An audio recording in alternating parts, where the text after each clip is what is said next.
When Brock Purdy suited up for what was supposed to be his triumphant return against the Arizona Cardinals, nobody expected the absolute firestorm of controversy that erupted in San Francisco. The $265 million question everyone's asking isn't just about who starts. It's about whether the 49ers just made the biggest mistake of their season by benching their hottest player. Mac Jones didn't just fill in during Purdy's absence, he dominated the league, and now Tom Brady himself has weighed in on this explosive situation. But that's not even the craziest part of what's unfolding right now in the NFL. The drama started innocently enough back in Week 1 when Purdy went down with what seemed like a minor toe injury against Seattle. Fast forward through 8 grueling weeks, and the 49ers find themselves in an absolutely impossible position. Jones stepped into the starting role and immediately turned heads across the entire league. His numbers are staggering, and they tell a story that San Francisco's front office probably didn't want to hear. Jones is averaging 268.9 passing yards per game, putting him less than a yard behind league leader Matthew Stafford. He's completed nearly 70% of his passes and thrown 13 touchdowns against just 6 interceptions while leading the team to a 5-3 record. These aren't backup numbers. These are Pro Bowl caliber statistics that have analysts and fans questioning everything. Here's where it gets absolutely wild. Purdy signed that massive 5-year extension worth $265 million just months ago, and now he's watching from the sidelines as his backup dismantles defenses with surgical precision.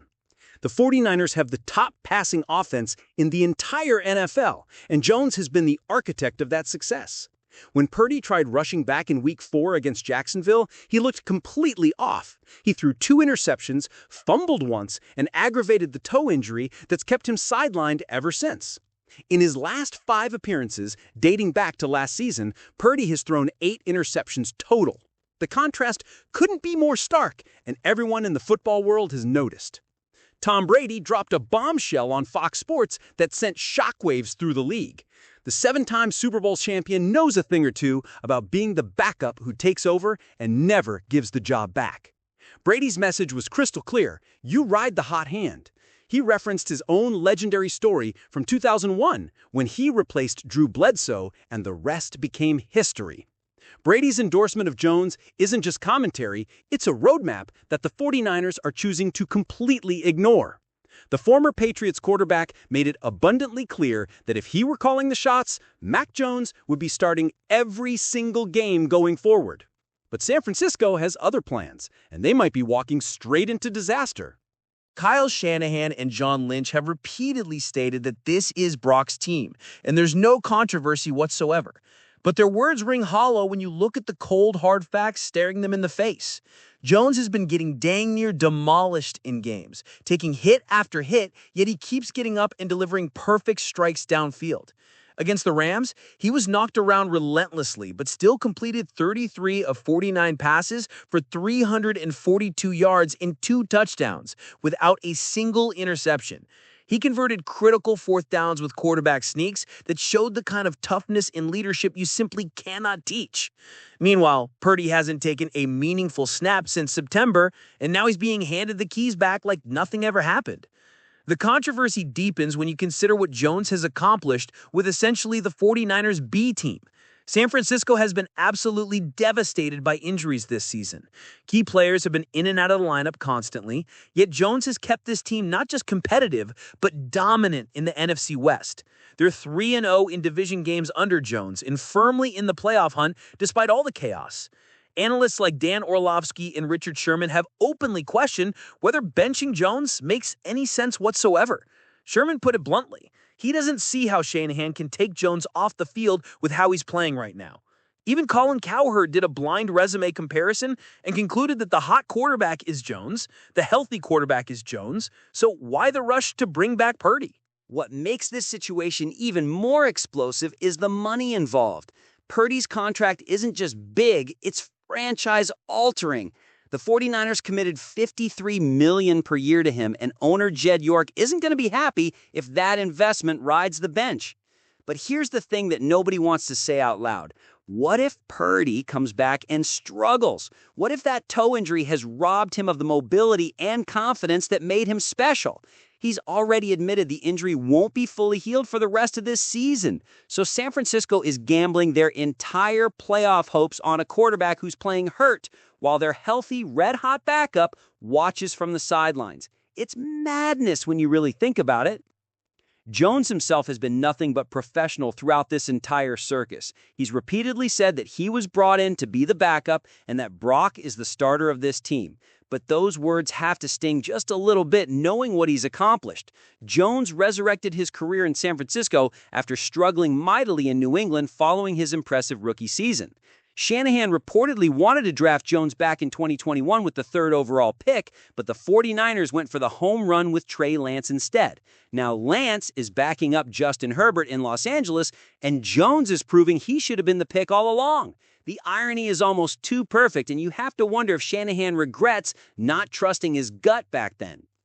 The Cardinals game represents a fascinating test case for this entire controversy. Arizona isn't a pushover despite their 3-6 record. They took San Francisco down to the wire back in Week 3, losing by just 1 point on a last-second field goal. This time around, the Cardinals are missing star rookie receiver Marvin Harrison Jr., who's out after an emergency appendectomy. That should make things easier for Purdy's return, but it also removes any excuses if he struggles.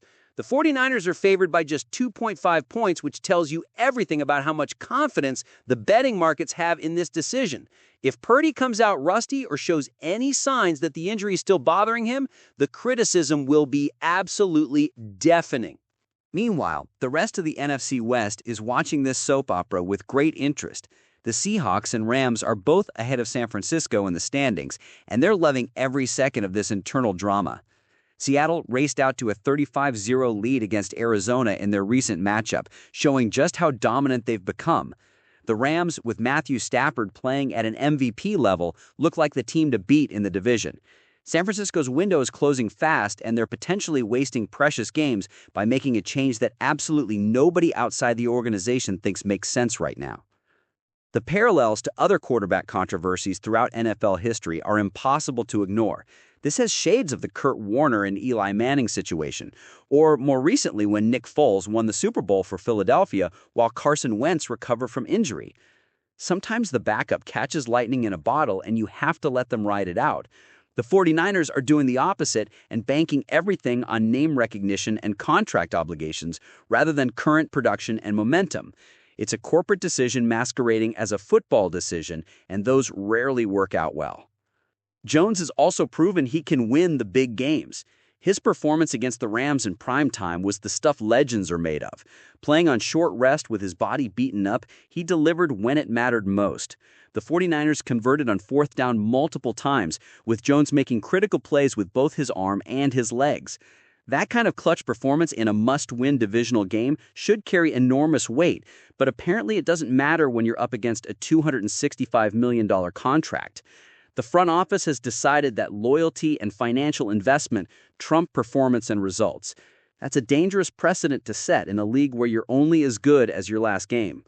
The fantasy football implications of this move are also causing massive headaches for millions of players. Jones had become a legitimate weekly starter in fantasy leagues, putting up consistent QB1 numbers. Now owners are scrambling to figure out what to do with both quarterbacks. Do you trust Purdy coming off such a long layoff, or do you stick with Jones hoping he somehow retakes the job if Purdy struggles? It's created chaos in fantasy leagues everywhere and speaks to just how unexpected and controversial this decision truly is. When even fantasy analysts are scratching their heads, you know something doesn't add up. George Kittle and the rest of the 49ers receiving weapons have been diplomatic in their comments, but you can read between the lines. Kittle talked about how excited he is to reconnect with Purdy, but also praised how well he and Jones had started to click. That's the problem with making this change. You're disrupting chemistry that was working beautifully. Jones knew where Kittle would be, where Christian McCaffrey would be, where the receivers would be. They had developed a rhythm over 8 games. Now they're throwing all of that away and starting fresh with a quarterback who hasn't played meaningful football in over 6 weeks. The timing couldn't be worse, with the playoffs rapidly approaching. What happens if Purdy struggles against Arizona? Does Shanahan have the guts to pull him and go back to Jones? Or will they ride it out no matter how ugly it gets because of the money invested? These are questions with no good answers, and they're going to haunt San Francisco all season long. The Cardinals' defensive coordinator is probably salivating at the opportunity to confuse a quarterback who hasn't seen live action in forever. Purdy's narrative around Purdy has completely shifted over the past 2 months. He went from being the feel-good story of Mr. Irrelevant to Super Bowl quarterback to $265 million man to injured afterthought to controversial returning starter. That's a lot of whiplash for one player to endure, and you have to wonder how it affects his confidence and mindset. Purdy has always played with a chip on his shoulder, using the doubt as motivation, but now he's facing criticism from a completely different angle. People aren't doubting his talent, they're questioning whether he deserves to play over someone who has simply been better. That's got to mess with your head. The 49ers have 7 games left to salvage their season and make a legitimate playoff push.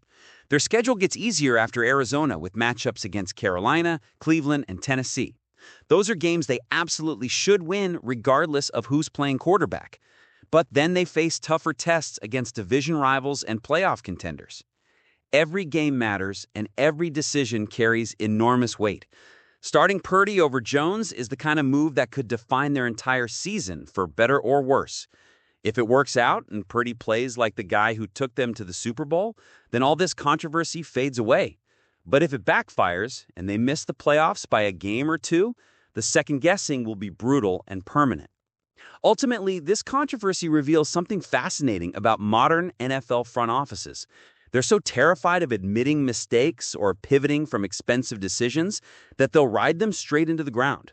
The 49ers paid Purdy because of what he did in the past, not because of what he's doing right now. Jones is producing at a higher level, but he doesn't have the contract or the pedigree to override business considerations. It's the corporate side of football colliding head-on with the competitive side, and we're all watching it play out in real time. The sad truth is that money talks louder than performance in today's NFL, and the 49ers are proving that in the most public way possible. This isn't just a San Francisco story, though. It's a league-wide conversation about how teams handle success at the backup quarterback position. Do you reward performance, or do you honor commitments? Do you ride the hot hand, or do you stick with your anointed franchise guy? There's no perfect answer, but the 49ers' decision will be studied and analyzed for years to come, regardless of how it turns out. If Purdy leads them to the playoffs and beyond, everyone will forget about Jones, and this controversy will seem silly in hindsight. But if things go sideways, this will go down as one of the most baffling coaching decisions of the decade. The stakes couldn't be higher, and Sunday's game against Arizona is just the beginning of this wild ride.